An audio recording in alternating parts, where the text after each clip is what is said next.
What's up, all my grassomaniacs? Today we're gonna do a little maintenance on the good old Exmark turf tracer. It is time to actually do an oil change on it. So I'm gonna show you what I do. I will let it run for a little bit, which I already did, and I closed the door to the outside here. So now I will show you how to do an oil change on a turf tracer with the Kohler ECV, which you can see it is the ECV 650 is what the engine is. You can see I always write my hours, and when I did an oil change on the filter last, I already got this hose ready to go. It just goes into here. When you're done, you just put it back in this slot, and that's where it rides. So let's pull this off and take this plug off, let it drain. And what I always do, I always just pull the dipstick out, that way it helps the flow of the oil come out better. So we'll go ahead and put a wrench and get this draining. There's the wrenches I'm going to use a pair of channel locks and crescent wrench, because I can't remember what size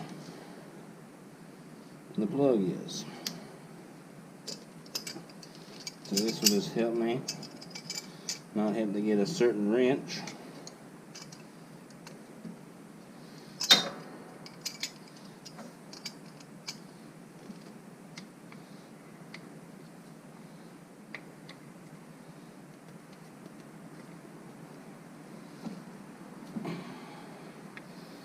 Alright, so now we can just use our hands and take the plug out, the rest of it.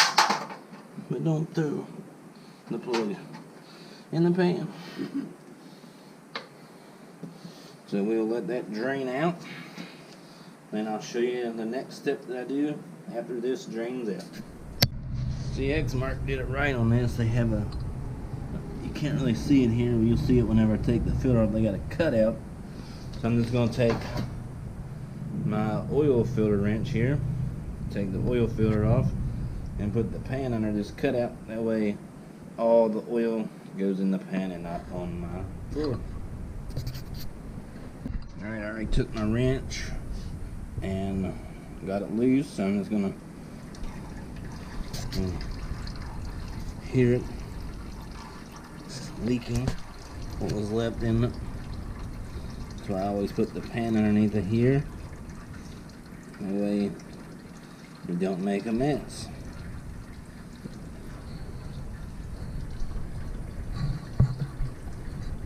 So let it drain till it quits, and take the filter all the way out, the rest of the way off.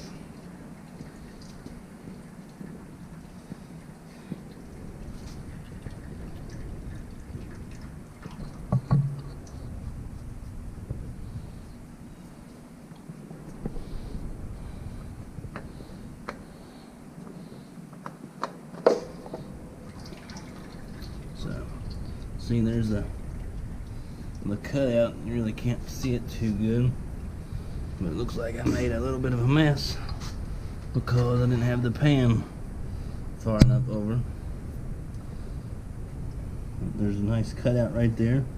So now I'm gonna go over here to my shopping cart over here and get a brand new filter off my shelf. So I got one more, because the right has a Kohler motor on it, and it actually takes the same filter, so I always keep two hanging up here on the wall. That way when it's time for oil changes, I'll bring them in here and do them. So I will take the old filter, sit over here on this other oil pan I got, and let it drain. So then we'll take this out of the packaging, and I'll show you what I do before I install it on the mower. So stay tuned. So let's open this up.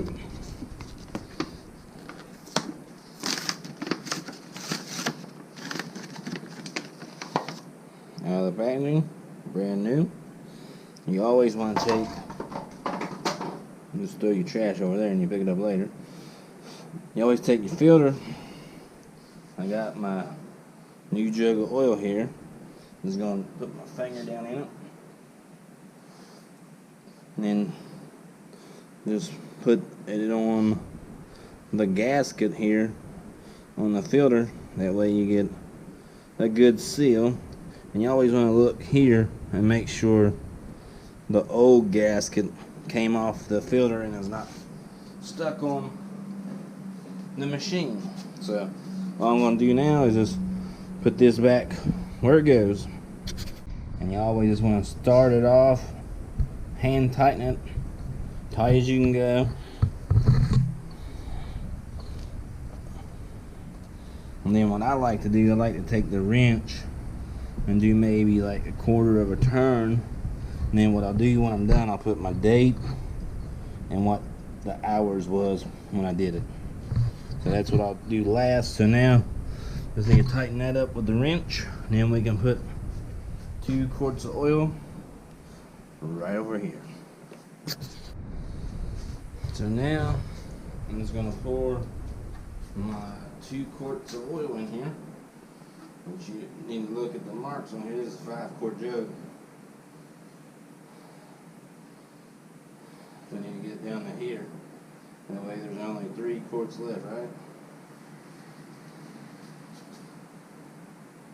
And I always use Mobile One, full synthetic, which that's all I really run in any of my equipment. But in the ZK, I'm going to run the Vanguard synthetic oil in it, because that's what it calls for. It's like 15W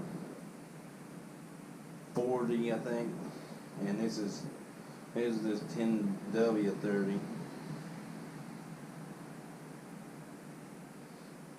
It's cheaper to buy it in this 5-quart jug than it is to buy it individually, so that's what I do, because I have 3 big mowers to do, and this one and the right walk behind both take 2 quarts of oil, and the ZK, it actually takes 2.5 quarts of oil.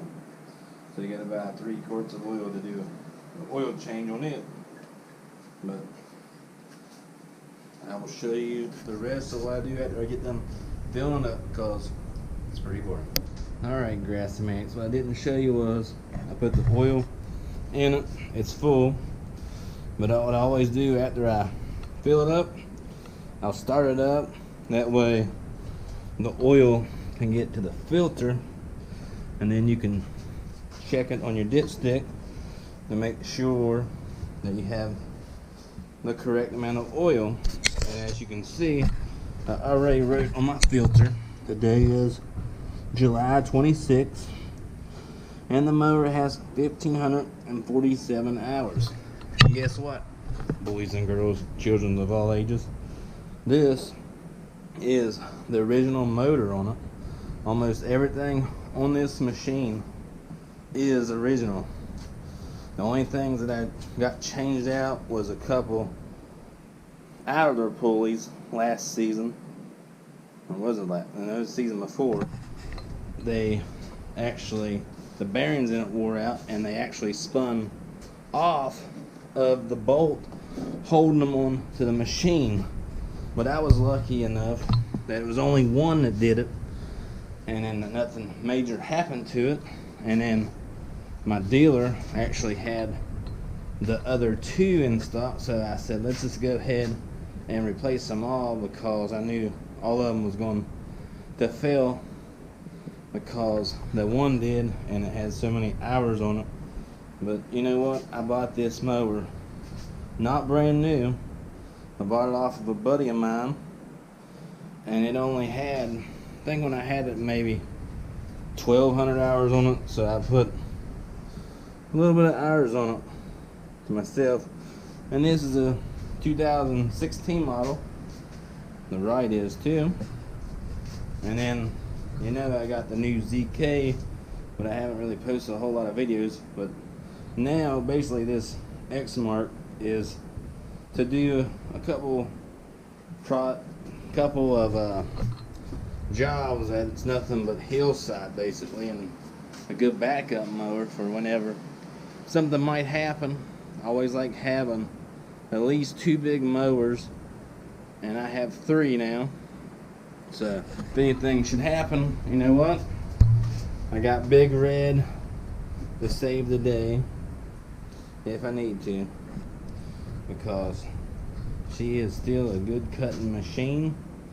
You know what? I'm going to hold on to her until something major happens. I don't feel like sinking any more money into it, but this machine right here has made me a lot of money. So if you're out there, you want to buy, you know, commercial mower, you don't want to buy brand new, and you might have different terrains in your area like I do. I have a lot of hills. So if I was you, I would find you a good walk behind to start out with, because that's what I started out with when I just did mowing on the side. That's how I got started, and eventually come full-time what it is now. So I hope y'all enjoying your Sunday. I'm just doing a little bit of maintenance. As you can see, I'm actually sweating because it is hot outside. You know what? I do my own work. I don't sit in the truck and video, because as you can see, I haven't put a whole lot of videos out there recently, because I'm more concerned on my work than putting out these videos. These videos are just fun to do and inform y'all people out there that's interested in the business. And then eventually I want to get some footage of this blade sharpener. You can see I got a weeder over here tore apart because I'm waiting on some parts to come in to actually fix it. It's my 130. Hopefully everything will come in this week. You can see I got all my extra blades up here on the wall ready to go. You can see I sharpened a lot of blades from this mess and haven't cleaned nothing up yet, but I will put a video out on this sometime soon, because I think if you need a blade sharpener, you're tired of using the hand grinder, getting the pitch of the blades off, this is like the perfect blade sharpener for you. Anybody could use this and get a sharp blade and get it back to that factory edge, how the blades are supposed to be. I just want to tell y'all Grassomaniacs, that whenever I do hit 500 subscribers, I will be giving away some Visa gift cards. So if you haven't subscribed and you like what I'm putting out, subscribe to the channel, and then maybe you might be a lucky winner of one of these gift cards, because I will do a giveaway when I do 500 subscribers. Then when I hit 1,000, I will do another one, and that will probably be a lot more money and gift cards for whenever I do hit 1,000. So stay tuned. Hit that button there, subscribe to the channel, like it, and I will see you sometime soon, hopefully. See ya.